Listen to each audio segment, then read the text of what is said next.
ülje mellém. Amit mondok, szomjas, hogy látom, egy üvegbort kibontok, figyelj. Lehet, hogy nem vagy gyenge, de ha a színált a szal a penge, attól nem érzem magad jobban. Ha a kocsit bankomban robban, tudom én, erős vagy persze, de ha a fejemben ott van a fejsze, majd a fegyvercsőjében nézel, úgy más semmire nem még 10 év. Hiába vagy gazdag, ha az égie leszobaznak, a kocka el van veszve, de meg a föld alá sem esmerúsz már. Hiába van ügyvéd, aki a törvényestől megvéd, itt senki se folyóáró, én szaktatok a védőáró. A három lesz végén, a túlvilági félén, már rólad szólnak a hírek.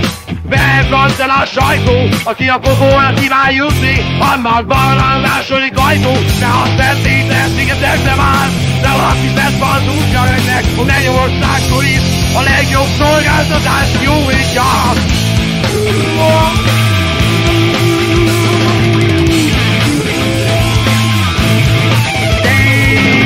Nem vagy száma, nézd a végén több száma, de mire jó ugye az élet, hogy jaszkot kell még éjjel is. Hiába van bátor, mint egy római vadiátor, akkor keményen, mint a szikla mégis. Lehet, hogy elég egy szikla, a gyújtózsinól végén és a túlvilági szélén. Már rólad szólnak a hírek, belegant el a sajtó, aki a pokolra kíván jutni, annak balra a második ajtó. De ha a Szentpéter szigetekre vár, de valaki vett az útja önnek, a Mennyországtól is a legjobb szolgáltatást nyújtja. Miattánk vagy a mennyekbe mondsak, melyik ajtó mennyekbe. Miattánk vagy a mennyekbe mondsak, melyik ajtó mennyekbe. Miattánk vagy a mennyekbe mondsak én, melyik ajtó mennyekbe. Miattánk vagy a mennyekbe mondsak.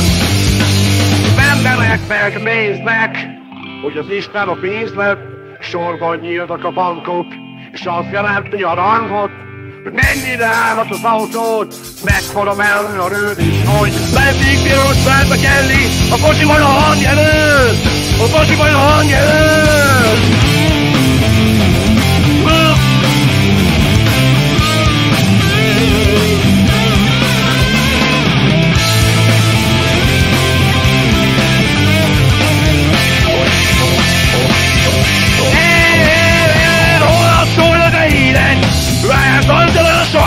Aki a pokolra kíván jutni, annak balra a második ajtó. De ha a Szentpéter szigetekre már, de valaki szedve az útja ennek, a Mennyországtól is a legjobb szolgáltatást nyújtja.